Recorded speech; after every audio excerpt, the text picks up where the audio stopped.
पोखरेलज्यू अब यो के भन्छ हामी यहाँ बारामा घुम्न आउँदा कस्तो लाग्यो त? मलाई एकदमै ठिकै लाग्यो होइन। ठिक छ, बारा हामी जिल्ला एकदम घुम्न आयौँ। यो कस्तो भनेपछि जस्तो अब कलैयाको एकदमै कलैया भन्दा एकदम धेरै तल सदरमुकाम भन्दा धेरै तल इन्डिया बोर्डर जस्तो ठ्याक्कै ठाउँमा आएको छौँ हामी। एकदम घुम्न आयौँ, खुसी लाग्यो। घुम्न आए बेला जस्तै के अरे गाउँबारी पनि एकदमै प्रशस्तमा फल्या रहेछ। यतापट्टि बगैँचाहरू, आमको बगैँचाहरू एकदमै राम्रो एकदमै उत्पादन रहेछ यहाँको। एकदमै बारा जिल्लामा एकदमै फ्याक्ट्री सबै अब भनौँ न पोखरीहरू अनि पछि मैले देखेको कुरा है। अनि पोखरीहरू अनि पछि गाउँबारी अनि तरकारी खेतीहरू एकदमै रमाइलो रहेछ।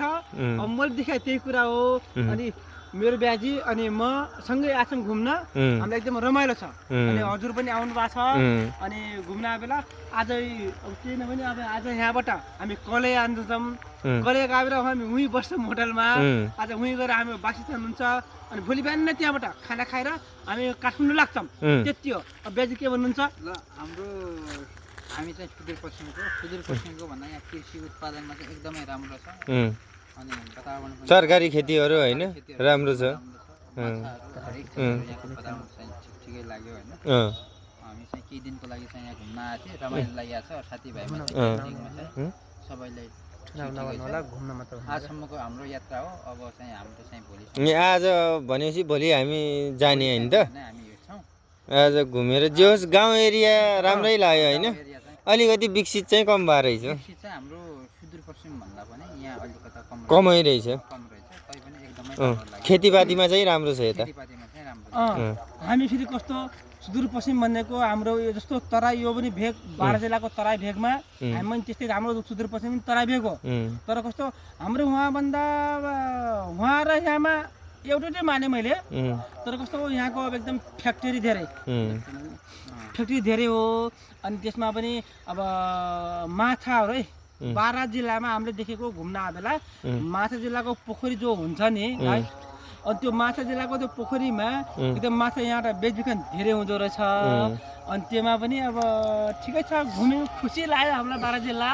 अनि फेरि पनि आउन पाऊँ भनेर अब कामना गर्छु। अनि यस्तो भनौँ न सुखमय जीवनमा खुसी लाग्यो। कम रमाइलो छ त यहाँ आँपको पेडहरू होइन। आँप खाने बेला भए त आँप खान पाइन्थ्यो होइन। एकदमै रमाइलो लाग्यो। कस्तो झुप्पा परेको छ यहाँ। भर्खरै फुल्दै गरेको आँप चैत फागुन महिनामा के अरे यस्तो फुलेको खुसी लाग्यो। हाम्रो उता पनि अब फुल्यो होला। तर यहाँ जस्तो अब हाम्रो उतातिर भनौँ न पोखरी अनि फ्याक्ट्रीहरू एकदम अलिक कम छ सुदूरपश्चिममा। हाम्रो यहाँ मैले एकदम देखेँ, म घुम्न आएको हिसाबले बोल्न छु है।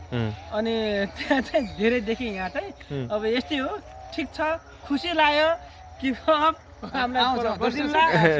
के अरे रमेश सिंह धामी भनेर उहाँको युट्युबमा करण सिंह धामीलाई सब्स्क्राइब गरिदिनु होला।